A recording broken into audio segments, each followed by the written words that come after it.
Hello everyone. Assalamu alaikum. Painting of Parvin channelলৈ আপোনালোকক আৰু এবাৰ স্বাগতম জনাইছো। আজি মই আপোনালোকলৈ এটা স্পেচিয়েল ভিডিও লৈ আহিছো। এইটো কিয়নো স্পেচিয়েল অলপ পিছতে গম পাব। এইটো দেখিবলৈ পাইছে এটা কোৰাণ শৰীফ। এইটোৰ ওপৰত মই কভাৰটো বনাই লগালো। এই কভাৰটোনো মই কেনেকৈ বনালো সেইটো আজিৰ ভিডিওত দেখিবলৈ পাব। ইয়াতে মই ধুনীয়া ফুল আঁকিলো আৰু ওপৰত এনেকৈ আল কুৰানুল কৰিম বুলি লিখি দিলো। কিমান ধুনীয়া হৈছে দেখিবলৈ পাইছে। এই ধুনীয়া কভাৰটো আজি বনাবলৈ শিকোৱা হওক।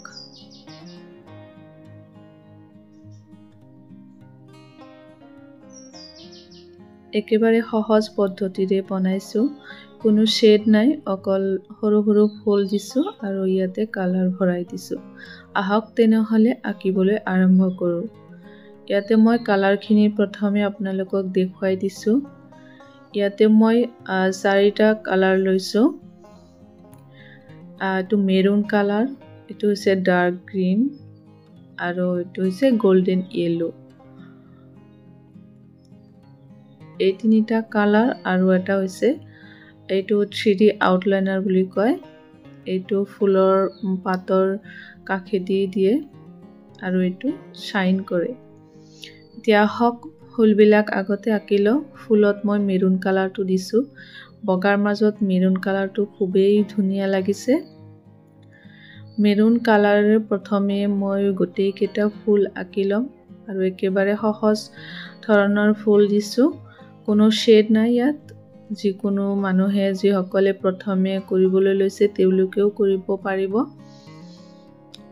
ইমান ধুনীয়াকৈ যদি আপোনালোকে ঘৰতে নিজে বনাই ল'ব পাৰে তেনেহলে কিনাৰ কিনো প্ৰয়োজন আছে, নহয় জানো?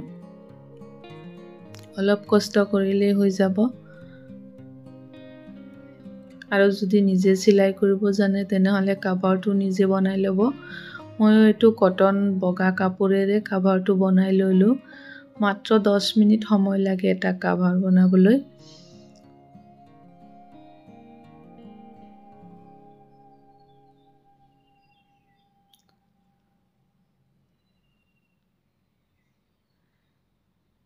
ইয়াতে আপোনালোকৰ এটা অনুৰোধ কৰিছো, যদি মোৰ ভিডিওবিলাক আপোনালোকৰ চাই ভাল লাগে তেনেহলে এটা লাইক কৰিবলৈ নাপাহৰিব আৰু পৰৱৰ্তী ভিডিওবিলাক যদি মোৰ চাব খোজে তেনেহলে চেনেলটো সাবস্ক্ৰাইব কৰি ৰাখিব।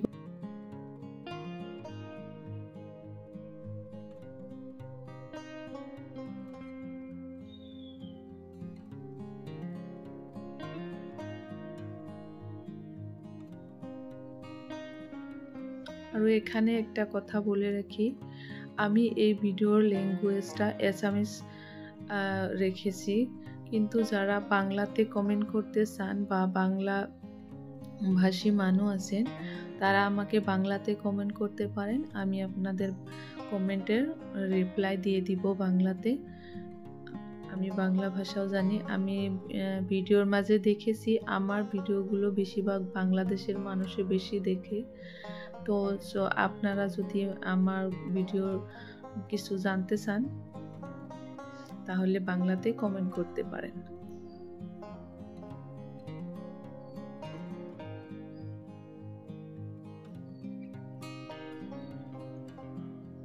তো ইয়াতে মই পাতবিলাকত ডাৰ্ক গ্ৰীণ কালাৰেৰে ফিল কৰিছো। প্ৰথমে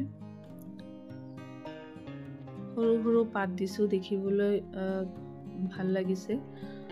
ইয়াতে মই তলতো অলপ ডিজাইন কৰি দিছো, দেখিবলৈ যাতে আৰু বেছি ভাল লগা হয়।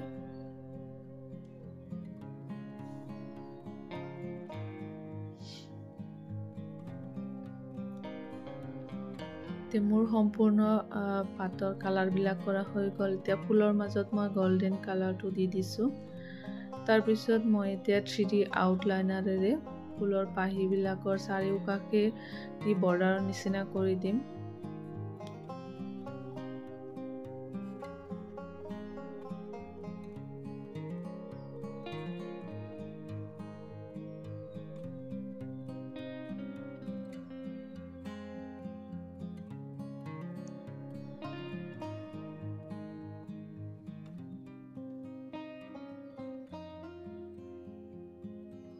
এই 3D আউটলাইনাৰটো এতিয়া মানে বগা বগা যেন হৈ আছে, কিন্তু এইটো শুকোৱাৰ পিছতহে ইয়াৰ আচল গ্লেজটো দিব।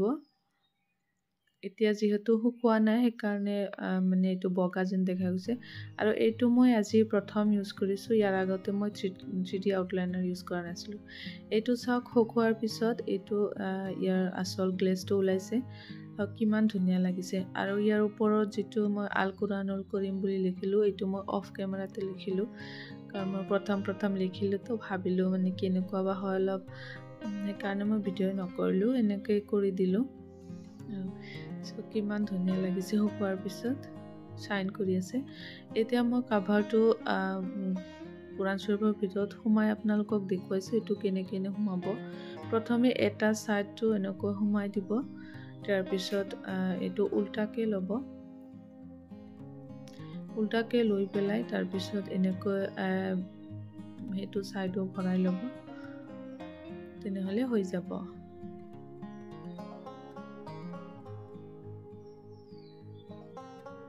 আজিৰ ভিডিঅ'টো চাইনো কেনেকুৱা লাগিলে আপোনালোকে কমেণ্ট কৰি জনাবলৈ নাপাহৰিব দেই। আজিলৈ তেনেহ'লে আহিছোঁ ইমানতে। আল্লাহ হাফিজ, আসসালামু আলাইকুম।